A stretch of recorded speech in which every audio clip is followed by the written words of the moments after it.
moo la ci boole kon respecter démocratie te démocratie mooy non à l'oppression des libertés fippu fippu fippu.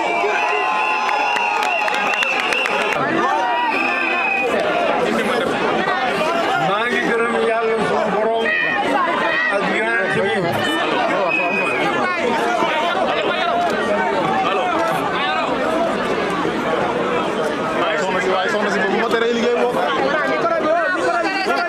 di gërëm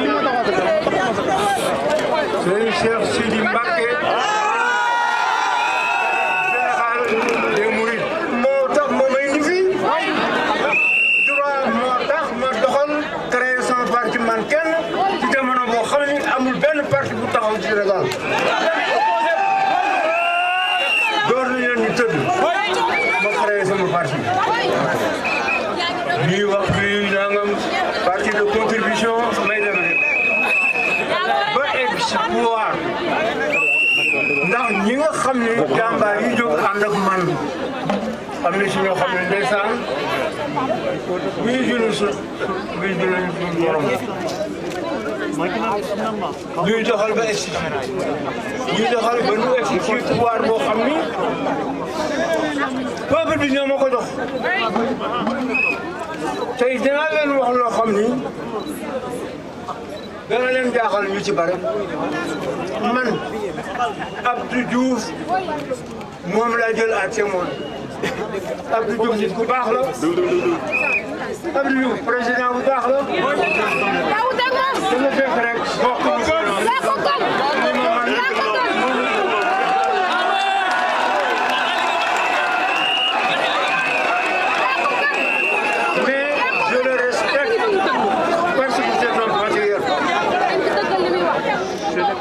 keroog ba ñu ne Abdoulaye Wade dafa indi ay armes jóge Libye monté benn affaire boo xam ni wut seen benn camion def ci xam nga luñ ci def mu dem ba Louga ay gendarme arrêté ko daal di def PV te kat seet suñu sax lu ci biir keroog ba ñu ma accusé ni dama indi ay armes pour toj Sénégal jël pouvoir ñu arrêté samay xarit yu bare Abdou Diouf woo ma ànd ak Fara Ndiaye Marcel Bassène ma ñëw fekk fa collé mu teg ak Habib Thiam Badara Mbengue defe naa Abdou Diouf ni ma Ablaye ne dis rien je veux avant tout te faire savoir que personne ici autour de moi ne pense un seul instant que tu as essayé de prendre le pouvoir par la force.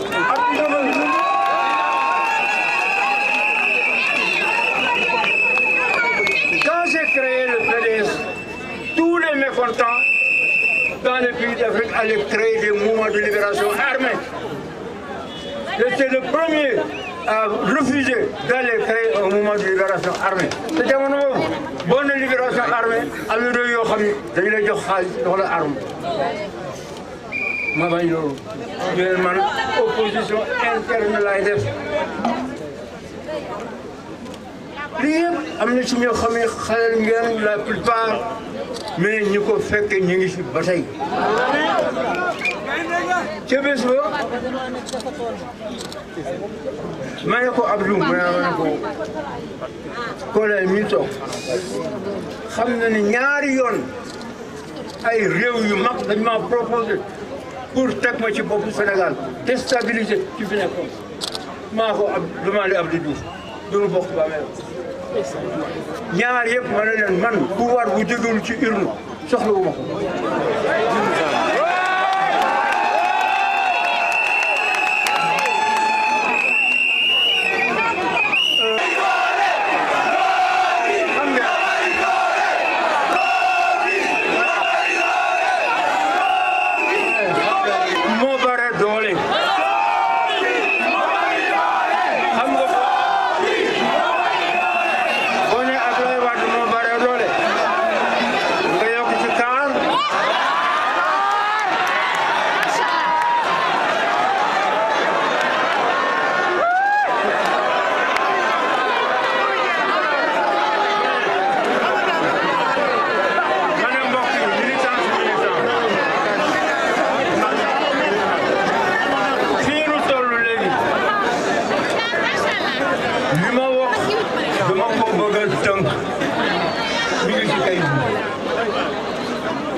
li may wax dama ko ñeme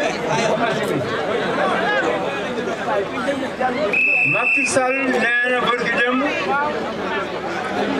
tontu ma ci li ma waxoon fii d'accord na pour dialogue waaye affaire justice kenn mënu ci def dialogue d'accord na ci d'accord na ci boo xam ni ci CREI yi la jógee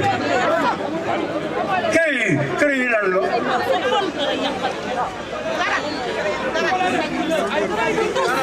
CREI a été créé par Abdou Diouf.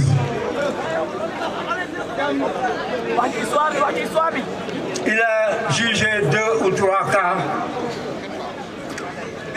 Il a créé en 1981. Il n'en a plus parlé. Pourquoi? Parce que la délation s'était installée dans le Sénégal. Tout le monde dénonçait tout le monde à la CREI. Abdou Diouf m'a dit, c'est une catastrophe la CREI. Et il l'a laissé de côté. Pendant ces 20 ans de pouvoir, il y a eu 2 ou 3 cas. Quand je suis arrivé au pouvoir, j'ai fait 12 ans, j'ai laissé la CREI. Parce que la CREI, c'est un monstre juridique. C'est une institution qui est hors la loi, hors des normes de loi. Une institution où la charge de la preuve est renversée. On peut vous dire, le procureur spécial, hier, il y a une banque qui a été attaquée. Il paraît que vous étiez dans la banque. Non, même j'étais à Pékin, prouve que tu n'étais pas là. Donc c'est très facile. C'est ce procureur a prouvé que tu as fait ceci, tu as fait cela. C'est un principe juridique international dans toutes les démocraties. Toutes les démocraties, sauf les démocraties de l'Est. Alors, une juridiction où, quand on vous condamne, vous ne pouvez pas faire appel. Ça n'existe qu'au Sénégal. La CREI n'existe nulle part, comme on le dit, dans quel pays ça existe. Ça n'existe nulle part. C'est une juridiction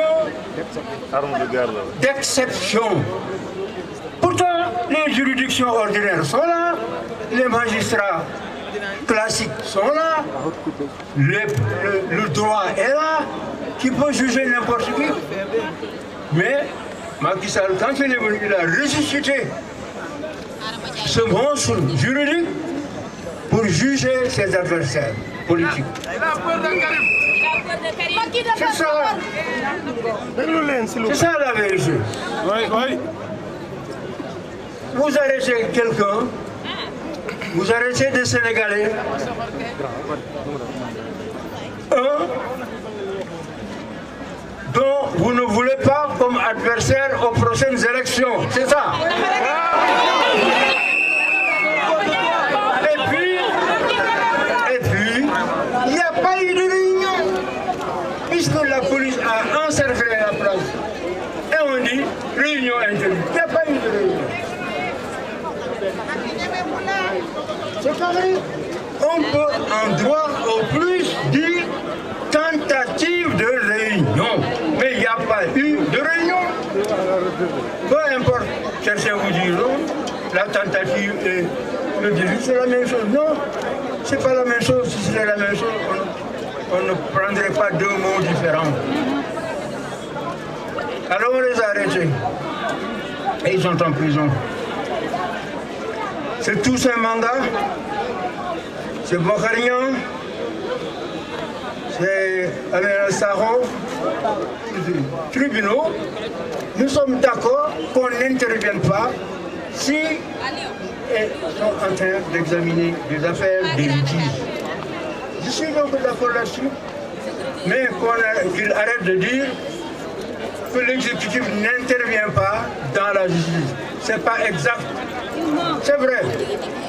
On peut lui pardonner l'erreur, parce qu'il n'est pas juriste, il n'a jamais appris le droit. Il ne connaît pas la vérité du droit.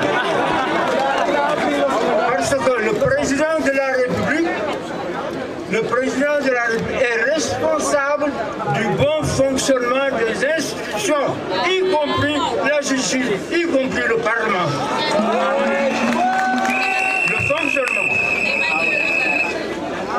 Je vais vous donner deux exemples. Il y a un moment où les Sénégalais se plaignaient parce que quand ils allaient au tribunal, ça a duré 1 an, 2 ans sans jugement.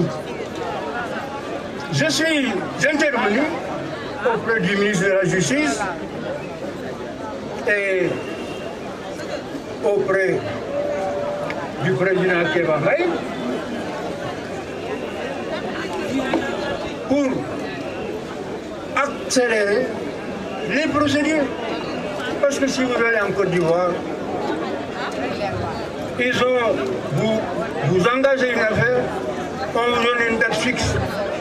Ici, on met l'affaire dans ce qu'on appelle le rôle général, où l'affaire peut dormir pendant très longtemps.